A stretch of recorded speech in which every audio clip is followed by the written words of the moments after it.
I can tell you that I have gone through and read at least 13 mechanisms whereby messenger RNA vaccines can induce or promote cancer.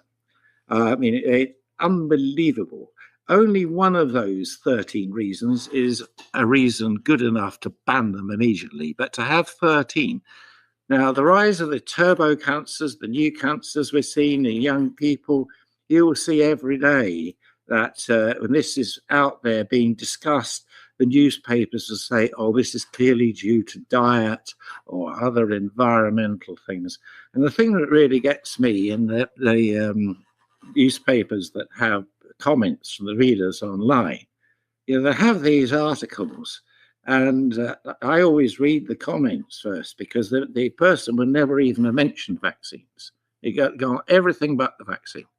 And the first comment will be, so nothing to do with the fact that this only occurred a couple of months after the vaccines were induced then. Why no comment on this when many...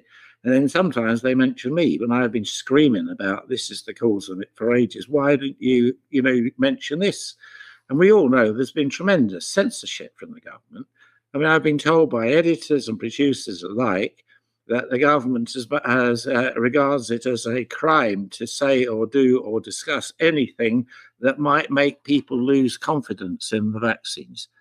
Well, if a vaccine doesn't work and it's dangerous, I think it's a crime to prevent these things being discussed, particularly when the vaccines don't work at all. There is no benefit from them whatsoever. All the benefit was in the PlayStations of the statisticians who said we had to have them to save us.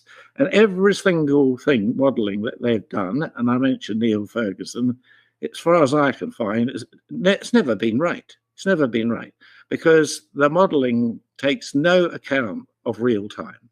I mean, with the COVID, I mean, it was all exaggerated. A number of people who went down with it were ill with it or died with it.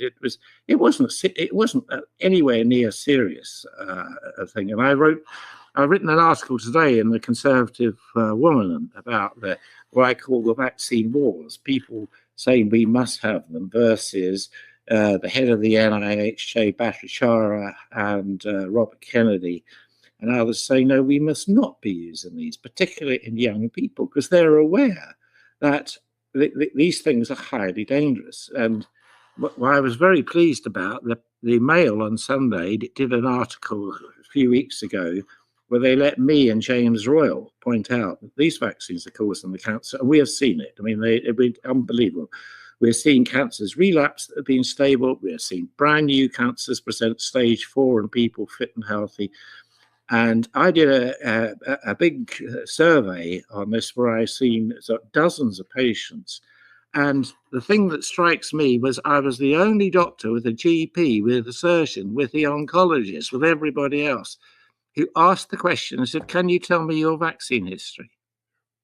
Not one doctor had done it. And then those doctors will say, no, there's no association with the vaccine whatsoever. I see no ships. Where's the sand? I mean, it's unbelievable.